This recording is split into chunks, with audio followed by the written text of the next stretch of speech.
The deception unveiled.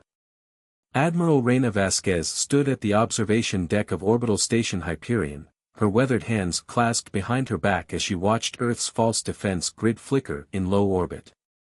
For 200 years, humanity had maintained this elaborate charade, a network of seemingly primitive satellites and defense platforms that barely suggested early space-age capability. The truth lay deeper, hidden in dimensional pockets that even the most advanced alien civilizations couldn't detect. Contact, Lieutenant Marcus Wong announced from his neural interface station. Centurion Federation vessel emerging from FTL at the edge of lunar orbit. Energy signature matches their known diplomatic vessels. Reina allowed herself a small smile. Right on schedule. The Centurions had been expanding their influence across the galaxy for the past millennium, absorbing or conquering civilizations as they encountered them. Earth had watched, waited, and prepared. Release the greeting package, she ordered, knowing full well how the Centurions would respond. The carefully crafted message of peace and cooperation launched from Hyperion's communication array, deliberately designed to appear primitive by galactic standards. The response came exactly as their simulations had predicted. The Centurion vessel's weapons powered up, targeting Earth's decoy satellites. A standard intimidation tactic, destroy the primitive civilization's communication capability, then offer protection in exchange for submission to Federation authority. They're charging weapons, Marcus reported, his tone carefully neutral. Targeting our primary communication array. Let them fire, Reina commanded. Maintain the illusion until my mark. The Centurion beam weapons lanced out, vaporizing 3 satellites in quick succession. On their ship, High Commander Zach Still likely felt quite pleased with himself.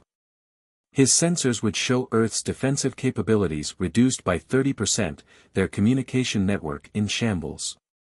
Incoming transmission, Marcus announced. Text only, translated from Centurion Standard. Put it through.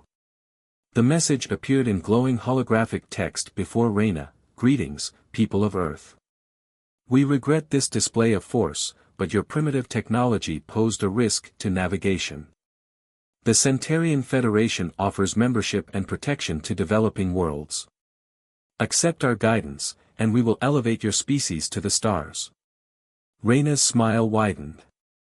Execute Protocol Omega. Let's show them exactly how primitive we are. Across Earth's orbit, reality itself seemed to ripple. The quantum-dimensional shields that had hidden humanity's true technology for centuries began to fade, revealing what lay beneath. Hyperion Station shed its disguise like a chrysalis, unfolding into a massive battle platform that stretched for kilometers in every direction. Similar transformations occurred at strategic points throughout the solar system as humanity's hidden technology emerged from its long masquerade. On the Centurion vessel, sensors screamed warnings as they detected impossible energy readings. What had appeared to be a pre-spaceflight civilization suddenly revealed itself to be something far more advanced. Their quantum sensors detected technology that shouldn't exist, energy signatures that defied known physics, and weapons that made their most advanced systems look like children's toys. Open a channel, Reina ordered. Full spectrum, their language. She straightened her uniform and addressed the stunned Centurions. This is Admiral Reina Vasquez of the Earth Defense Force. Your attempt at intimidation has been noted and recorded. We've spent centuries watching your Federation expand, learning your capabilities, and preparing accordingly. You assumed we were primitive because we chose to appear so. That was your first mistake. To demonstrate her point, Reina activated Hyperion's primary weapon system. A beam of concentrated quantum energy lanced out, passing through the Centurion vessel's shields as if they didn't exist.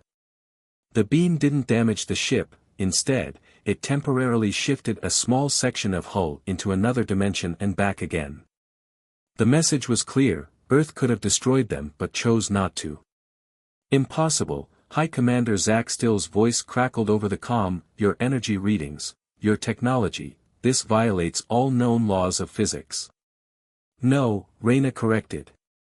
It violates your understanding of physics. Humanity chose a different path.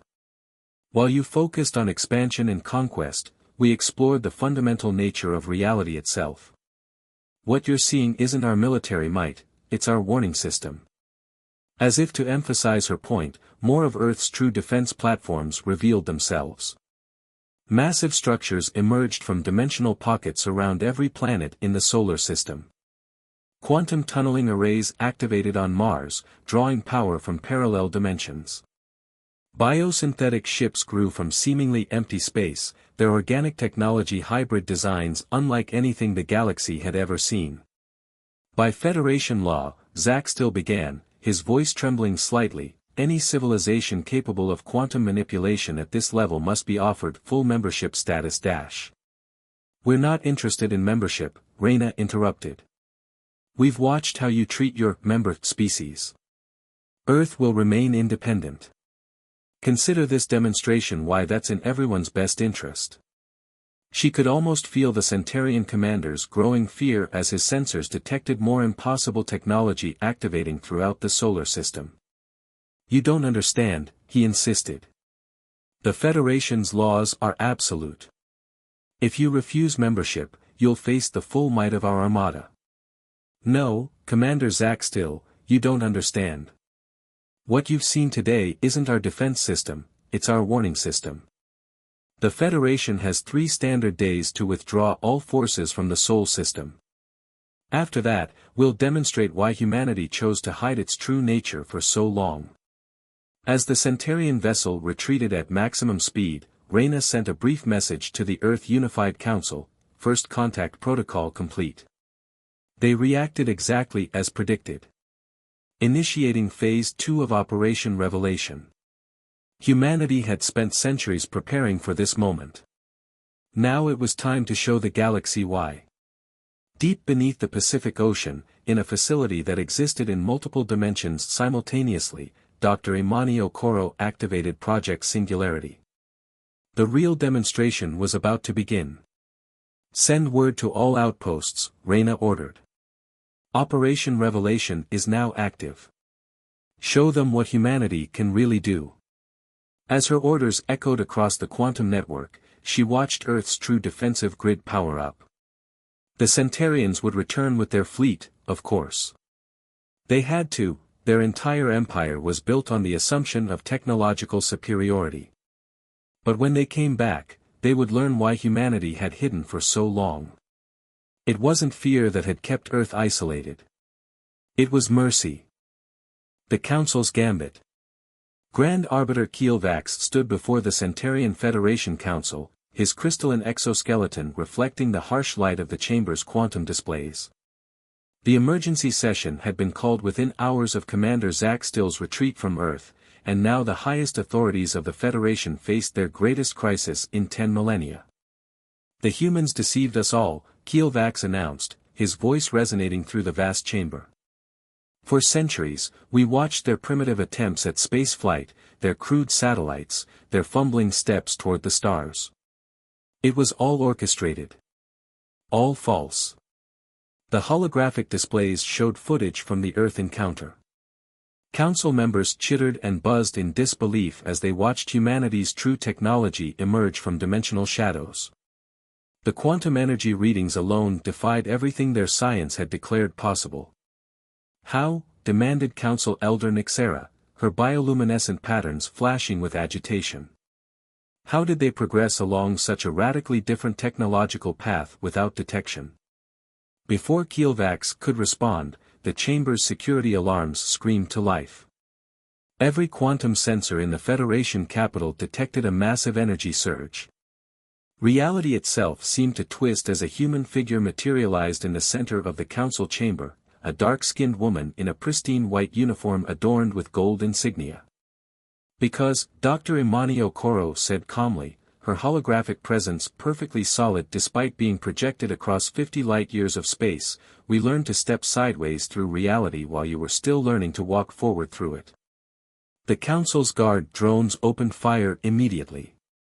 Energy beams passed harmlessly through the projection, or rather, the projection shifted slightly between dimensions to allow the attacks to pass through space it wasn't quite occupying. I am Dr. Imani Okoro, Director of Earth's Quantum Sciences Division. I've come to explain exactly why attacking our solar system would be a catastrophic mistake. She gestured, and the chamber's holographic displays came under her control, showing images of massive structures hidden in the fabric of space itself throughout the Sol system. Impossible, Kielvax breathed. Our quantum encryption is based on a fundamental misunderstanding of how reality works, Imani interrupted.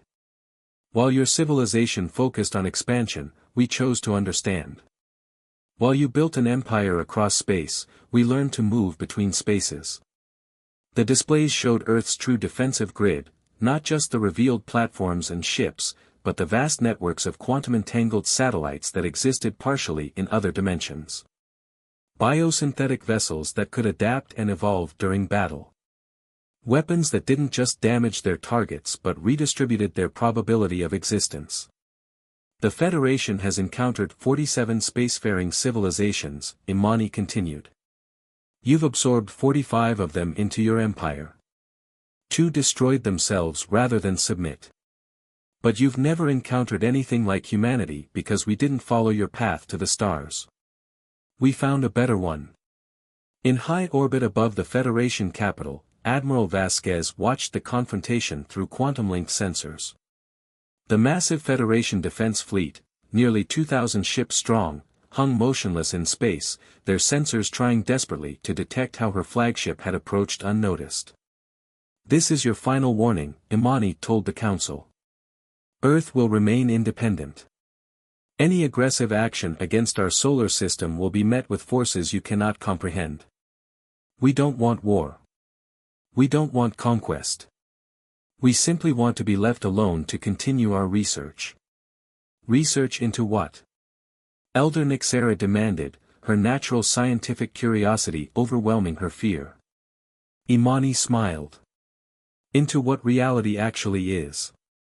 Your civilization has mastered space travel, but you're still thinking in 3 dimensions plus time. We've moved beyond that. What you've seen, our ships, our weapons, our technology, that's what we developed when we were at your current level of understanding. We've progressed considerably since then.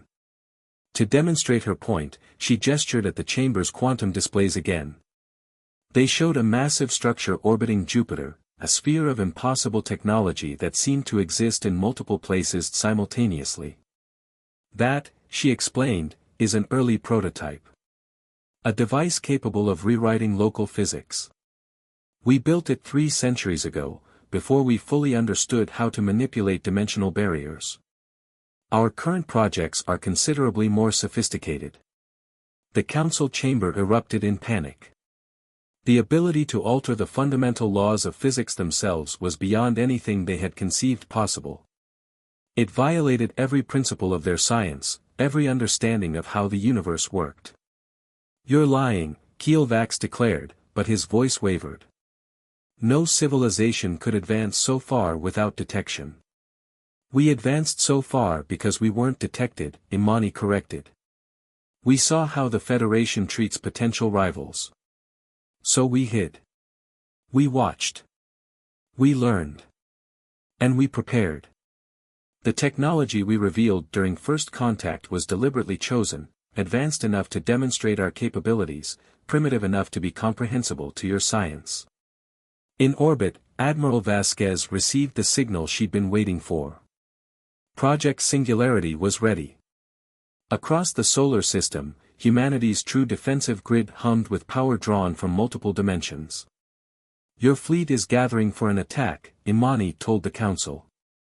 3,000 ships hiding in the Oort cloud, with more arriving every hour. You believe overwhelming force is the answer.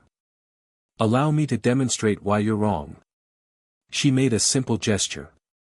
Throughout the Federation fleet, quantum sensors detected something impossible, their ships were suddenly occupying the same space as their perfect duplicates. Every vessel existed simultaneously in 2 slightly different quantum states. That's just a taste of what we can do, Imani said calmly. Every ship in your fleet now exists in two parallel realities simultaneously. One gesture from me, and those realities collapse. The quantum uncertainty would tear your fleet apart at the subatomic level. The council chamber fell silent. Even Kielvax, with all his political power and military authority, had no response to this display of technological superiority. "We'll withdraw our fleet," Elder Nyxera said finally, her scientific mind already racing with the implications of what she'd seen. "But surely we can negotiate some form of cultural exchange. The Federation would benefit enormously from Dash." "No," Imani interrupted. "We've seen how the Federation's cultural exchanges end. Earth remains independent. This is not a negotiation, it's a warning. Leave our solar system. Leave us to our research. The alternative will demonstrate why we hid our true nature for so long." As her holographic presence faded, the Council was left with the terrifying realization that humanity hadn't revealed its technology out of fear or desperation. They had revealed it out of mercy, giving the Federation one chance to avoid a confrontation they couldn't possibly win. In Earth orbit, Admiral Vasquez watched the Federation fleet begin its retreat. "Send word to all outposts," she ordered. Phase 2 is complete. Begin preparations for Phase 3. It's time to wake the Jupiter array. Humanity had spent centuries preparing for this moment. Now it was time to show the galaxy why patience had been their greatest weapon of all. Project Nexus Rising. The red dust of Jupiter's atmosphere swirled around the massive orbital facility known as the Nexus Array. Dr. Takeshi Yamamoto stood in the central control chamber, his dark eyes fixed on the quantum displays showing the Federation fleet's movements. Though they had withdrawn from Earth's immediate vicinity, their ships were regrouping at the edges of known space. "They're not retreating," he announced to the gathered military and scientific leadership. "They're calling in reinforcements from every corner of their empire." Admiral Vasquez's holographic form nodded grimly. As expected. The Federation's entire power structure is built on technological superiority. They can't allow us to exist independently, it would undermine the foundation of their empire. "Then it's time," Dr. Yamamoto said quietly, "to show them what the Nexus Array can really do." Deep within Jupiter's swirling storms, humanity's greatest achievement stirred to life. The array wasn't just a weapon or a defense system, it was a door, a bridge between realities that had taken centuries to perfect. Its true purpose had been hidden even from most of Earth's leadership. "Begin primary sequence," Dr. Yamamoto ordered. The facility's quantum cores pulsed with energy drawn from multiple dimensions simultaneously. Project Nexus is now active. Across the solar system, humanity's biosynthetic ships emerged from their dimensional pockets. Unlike the rigid, mechanical vessels of the Federation, Earth's fleet was alive, a perfect fusion of organic tissue and quantum technology that could adapt and evolve during battle. Each ship shared a collective consciousness with its crew, forming a neural network that spanned the entire solar system. In the Kuiper Belt, Federation scout ships detected the impossible. Space itself seemed to be changing, twisting into new configurations that defied their understanding of physics. The Jupiter Array was not just manipulating reality, it was rewriting it. "Send the message," Admiral Vasquez ordered. Her words echoed across quantum channels to every Federation ship in range. "This is your final warning. What you've seen until now has been our defensive technology. If you force us to demonstrate our offensive capabilities, the consequences will reshape your understanding of what's possible." The Federation's response came in the form of 10,000 warships dropping out of FTL traveled simultaneously. They had gathered the largest fleet in their history, drawing ships from every corner of their empire. The message was clear, they would not be intimidated. Dr. Yamamoto smiled sadly. "They still think this is about military might. Begin Phase 1 of the demonstration." The Nexus Array pulsed once. Throughout the Federation fleet, quantum sensors detected something impossible, their ships were being synchronized across multiple realities simultaneously. It wasn't an attack, merely a demonstration of control over the fundamental fabric of spacetime. Your weapons are based on manipulating energy and matter, Dr. Yamamoto's voice echoed across every Federation communication channel. Ours manipulate the laws that govern energy and matter themselves. The array isn't a weapon, it's a tool for rewriting reality. To demonstrate his point, he activated the array's primary function. In an instant, 1/10 of the Federation fleet found itself traversing a region of space where the speed of light was slightly different. Their FTL drives, calibrated for normal spacetime, began to fail. That was 0.1% of the array's total power, he continued. At full capacity, we could rewrite the laws of physics throughout this entire sector of space. Your ships wouldn't be destroyed, they would simply cease to function as the fundamental forces they rely on changed. Admiral Vasquez watched the Federal fleet's reaction through quantum-link sensors. They're powering weapons, she reported. It seems they need one final demonstration. Very well. Dr. Yamamoto initiated the array's secondary protocols. Activating the biosynthetic defense grid. Around Jupiter, space itself seemed to come alive. The quantum barrier that had hidden humanity's true achievements for centuries dissolved, revealing what lay beneath. Massive organic technological structures that defied conventional physics emerged from dimensional pockets. These weren't just defensive platforms, they were evolved beings, consciousness engineered to protect humanity. The Federation fleet opened fire. Their most powerful weapons, capable of destroying planets, lanced out toward the array. But the space between their ships and their target had changed. Energy weapons diffracted through regions where light behaved differently. Matter-based attacks encountered spaces where the strong nuclear force had been subtly altered. You still don't understand, Dr. Yamamoto told the Federation commanders. We didn't build the array to fight you. We built it to change the rules of what fighting means. To prove his point, he activated the final phase. The biosynthetic grid around Jupiter pulsed with energy drawn from 1,000 parallel dimensions. Reality rippled, and 1/3 of the Federation fleet found itself in a parallel universe, one where the Federation had never existed, where different choices had led to different outcomes. They're not dead or destroyed, he explained to the remaining ships. They're simply experiencing a different version of history. One where the Federation chose cooperation over conquest. Consider it a preview of what we could offer, not just technology, but the ability to explore paths not taken. In the parallel universe, the transported Federation ships found themselves facing an Earth that had openly shared its discoveries, leading to a galaxy united by understanding rather than force. It was perhaps the cruelest demonstration of all, showing them what might have been. The choice is yours, Admiral Vasquez announced to the remaining fleet. Withdraw completely, acknowledge Earth's independence, and we'll return your lost ships. Continue your aggression, and we'll demonstrate what happens when we stop being merciful. As the Federation fleet began its final retreat, Dr. Yamamoto turned to the quantum displays showing multiple realities simultaneously. They'll be back, he said quietly. Not as conquerors next time, but as supplicants. They've finally realized that their understanding of the universe is fundamentally flawed. And when they return, Admiral Vasquez replied, we'll face a different challenge, deciding how much of our knowledge to share, and with whom.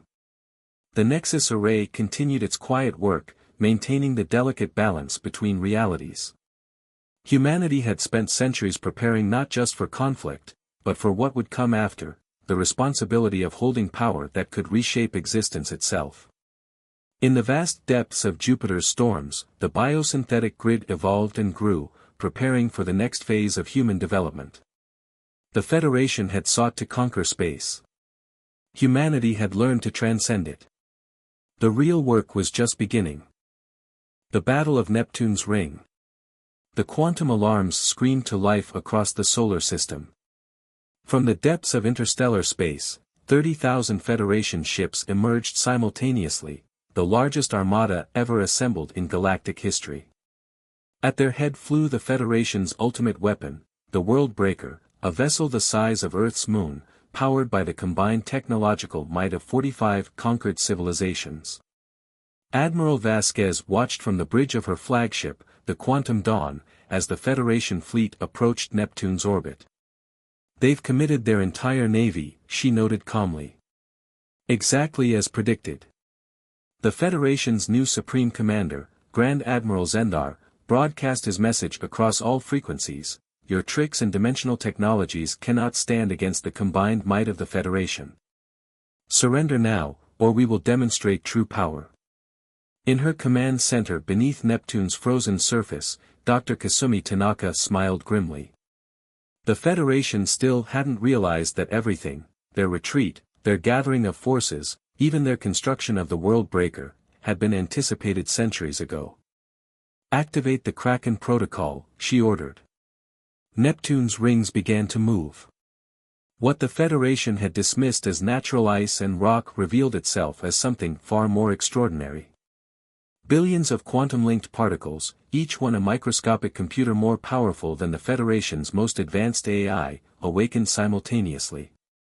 The rings themselves were humanity's ultimate defense system, a swarm of conscious particles that could restructure reality at the subatomic level. The Federation fleet opened fire. Planet-killing weapons capable of reducing worlds to ash lanced out toward Earth. But the space between Neptune and the attacking fleet had changed. The laws of physics themselves seemed to twist and bend.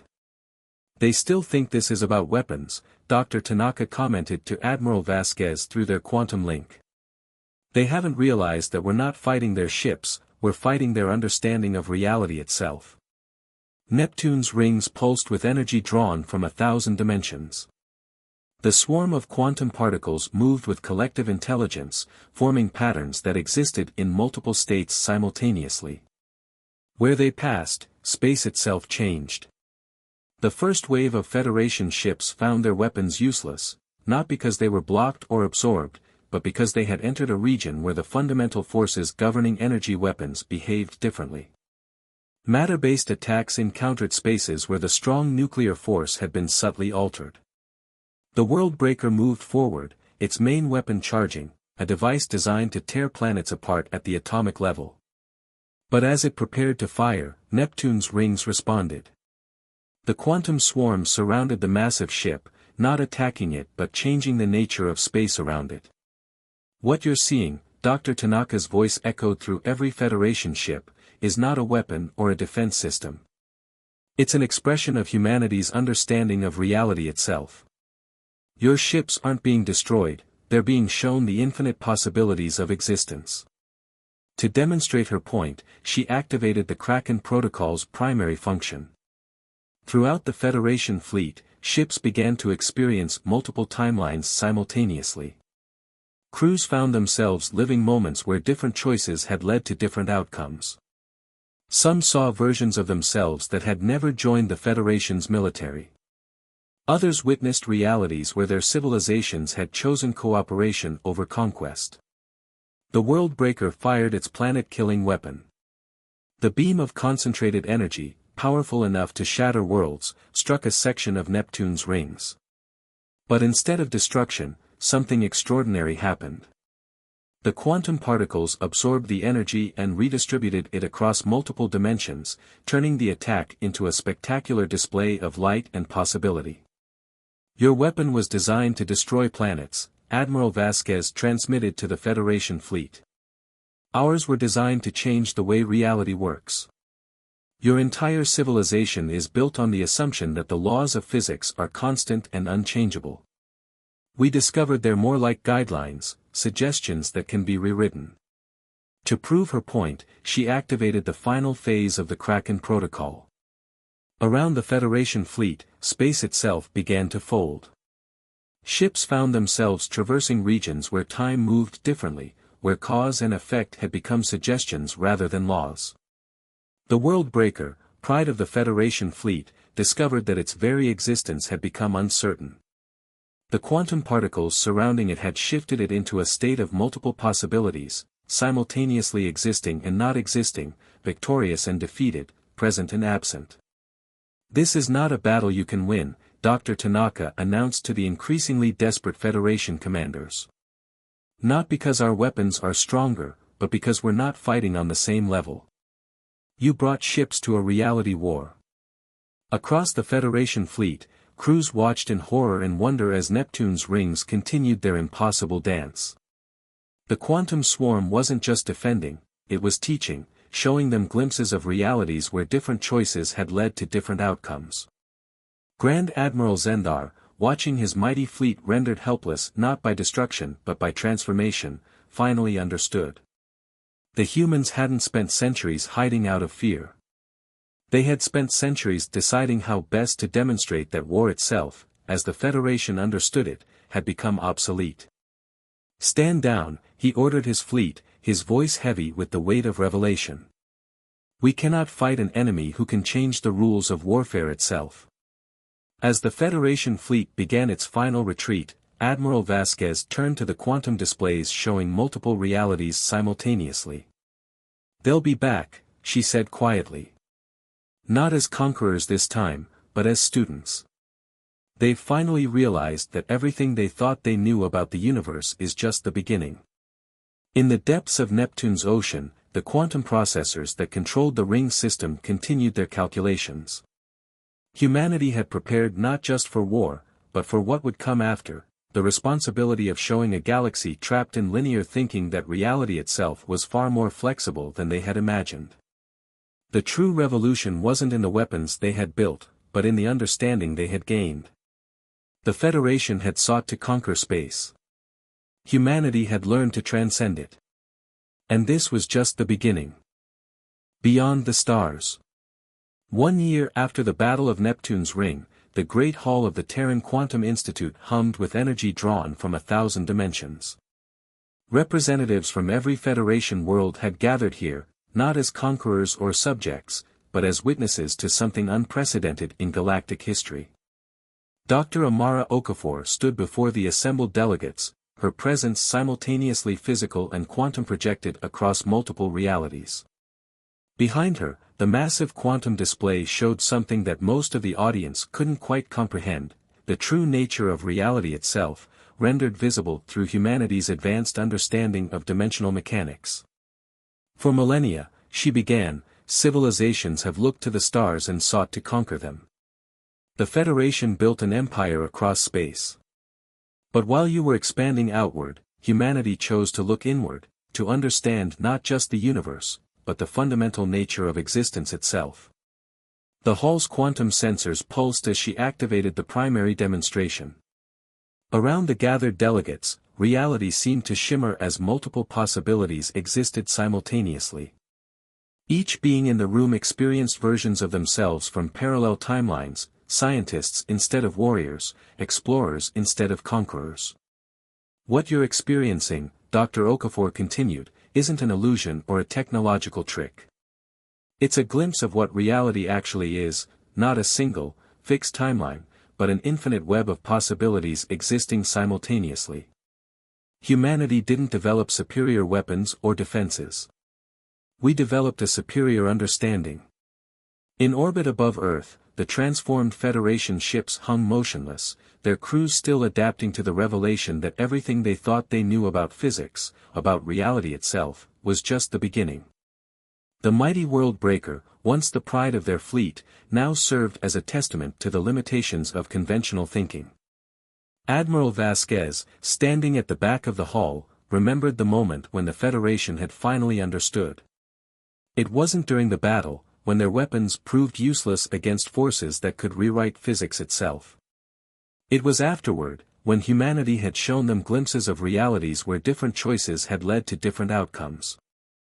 "The technology you witnessed during our confrontation," Dr. Okafor explained, "was primitive by our current standards. The Nexus Array, the quantum swarms, the biosynthetic ships, these were tools we developed centuries ago, when we first began to understand the malleable nature of reality." She gestured, and the quantum display shifted, showing something that made even the most advanced Federation scientists gasp, a representation of humanity's current project, a device that existed in all possible realities simultaneously, capable of not just observing or manipulating dimensional barriers, but of fundamentally redefining the relationship between consciousness and reality itself. This is why we remained hidden for so long, she continued.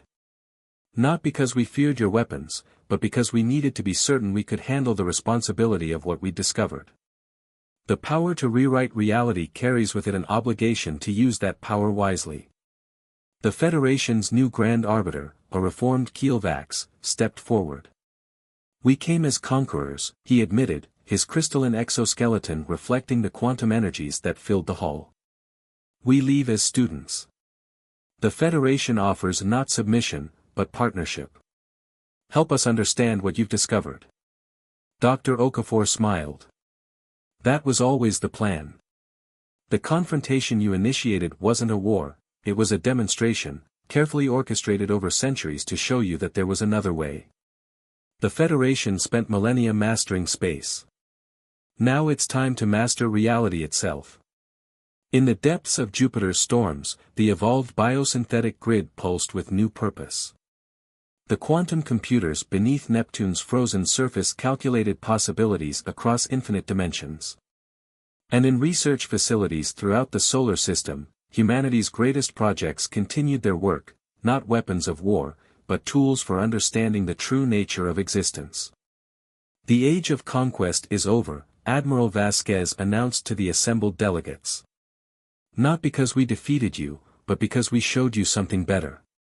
The universe is not a territory to be conquered, but a puzzle to be understood.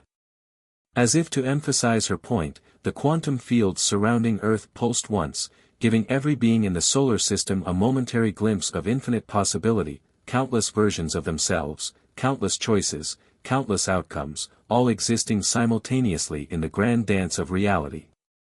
The Federation fleet, once poised to conquer Earth, now orbited peacefully, its crews learning to see space not as an empty void to be crossed, but as a complex web of interconnected realities. The mighty engines that had powered their ships across light years were being redesigned based on their new understanding of physics. Dr. Okafor activated the final demonstration. Above the Earth, space itself seemed to fold, revealing layers of reality that the Federation's most advanced sensors had never detected. This is your invitation, she told the assembled delegates. Not to join us, but to journey with us. The true frontier isn't out there in the stars, it's in understanding the infinite possibilities that exist in every moment. As the gathered representatives began to grasp the implications of what they were being offered, humanity's greatest achievement continued its quiet work. The quantum computers that had defended Earth now turned their vast processing power to deeper questions. The biosynthetic ships that had protected the solar system now explored the boundaries between dimensions. The Federation had sought to rule the galaxy. Humanity had learned to transcend it. And now, as ancient enemies became students and partners, the real journey was just beginning, not a journey through space, but through the infinite possibilities of existence itself. In her private quarters that evening, Dr. Okafor reviewed the quantum readings from the day's demonstration. The Federation delegates had seen only what they were ready to understand. The true scope of humanity's advancement, the projects that existed outside of conventional reality altogether, would wait for another day. The stars above Earth shimmered with new meaning, each point of light representing not just distant suns, but infinite possibilities waiting to be explored. Humanity had prepared for centuries not for war, but for this moment, when the galaxy was finally ready to understand that the greatest frontier wasn't space. It was reality itself.